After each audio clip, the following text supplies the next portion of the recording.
Hi guys, welcome back to my channel. तो आज से मैं आपके साथ एक और न्यू स्टोरी को शेयर करने वाली हूँ जो कि बहुत ज़्यादा इंटरेस्टिंग होने वाली है। क्योंकि इस स्टोरी में एक डैड हैं जो कि अपने बेटे की ज़बरदस्ती शादी करा देते हैं एक सम्राट से शादी करने के बाद जो लड़का है वो अपने बोल सकते हो ना सम्राट के राज्य का जो महारानी है वो बनता है। तो उसकी लव स्टोरी उन दोनों की कैसे होगी, उन दोनों की लव स्टोरी अच्छी जाएगी या बुरी, तो इस स्टोरी में हम बस यही देखने वाले हैं। तो स्टोरी की शुरुआत में कुछ बातें बताई जाती हैं। बोलते क्या आपने कभी किसी ऐसे व्यक्ति की कहानी सुनी है जो कि एक विशाल साम्राज्य के जो महारानी बन गया हो, जहाँ पर ये बातें हैं जो कि हमें बताई जाती हैं। स्टार्टिंग में हमें एक मतलब लड़का भी दिखाया जाता है जो कि बहुत ज़्यादा सुंदर होता है। उसने रेड कलर के ग्रीन कलर के क्लोथ्स पहने होते। बोलते खैर ये कहानी बस इतना ही बताती है कि जो वाई मोह था उसके साथ में एक्चुअल में क्या हुआ। वाई मोह इस लड़के का नाम है जिसे कि हम सिर्फ वाई प्रोनाउंस करेंगे। तो उसके बाद वाई को दिखाया जाता है जो कि वो बहुत ज़्यादा सैड होता है और उसके बाद बोलते हैं कि अपनी आजीविका की चिंता में जो वाई मोह के पिता थे उन्होंने अपने स्वार्थभर से अपने बेटे को राजगद्दी पर बैठने पर बहुत ज़्यादा मजबूर किया। और वहाँ पे वाई मोह है वो रानी के तौर पर महारानी के पद पर बैठा और उसने इसे कई कई जो भव्य आनंद है वो लिए। मतलब वो राजगद्दी पर बैठा तो उसकी आपको जो भी जश्न वशन होंगे उसके जो आनंद है वाई मोह ने लिए। उसके बाद हमें सम्राट को दिखाया जाता है जो कि वाई मोह पे गुस्सा कर होता है। वाई मोह बहुत ज़्यादा डरा होता है, वो काँप रहा होता है। बोलता है आई। और जहाँ पे सम्राट होता है वो बोलते हैं क्या तुमने सोचे था कि तुम मेरी पत्नी के रूप में बनने के लिए बहुत ही ज़्यादा ज़रूरी तुम पे गुण है। मैं अपने सबसे बड़े दुश्मन की बेटी का जो यहाँ पर बोल सकते हो ना उसके उपस्थिति बहुत ज़्यादा घिनौनी है। तो मैं क्या कर सकते थे कि ऐसी काम ना करी कि मुझे अच्छा लगेगा। जहाँ पे ये सारी बातें हैं वो बोलता है। फिर आई थिंक उसे पता चल गया होगा कि वो लड़का है। तो उसके बाद ना राजा होते हुए बहुत ज़्यादा सम्राट गुस्सा होते बोलते क्या तुमने सोचा था कि मैं किसी और दूसरे लड़के के साथ इस तरीके के संबंध में है वह रह सकता हूँ। जहाँ पे ये बताता है मतलब गुस्से में कहता है। उसके बाद हमें वाई को दिखाया जाता है जो कि बहुत ज़्यादा रो रहा होता है। उसके मुँह से खून भी बहुत ज़्यादा निकल रखा होता है और वो बोलता है कि मुझे वापस घर न जाना चाहता हूँ, मुझे घर जाना है।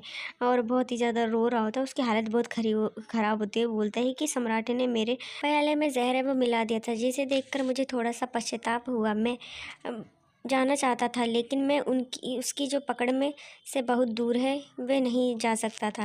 ये सारी बातें हैं वो बोल रहा होता है, रो रहा होता है।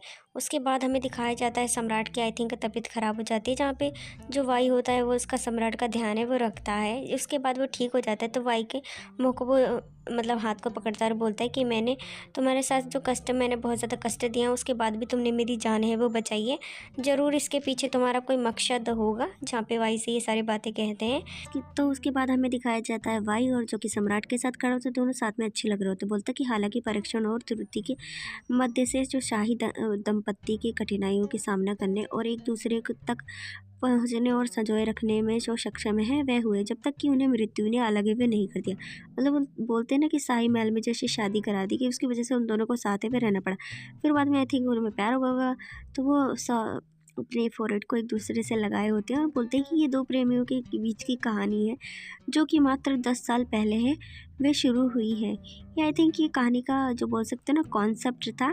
तो स्टार्टिंग में हमें दिखाया जाता है कि जो हमारा भाई है वो बैठ के शराब पी रहा होता है और बोलता है कि ये है कहना बिल्कुल भी गलत है वे नहीं होगा कि मेरा जो जीवन है वो शांतिपूर्वक बीते हुए रहा है।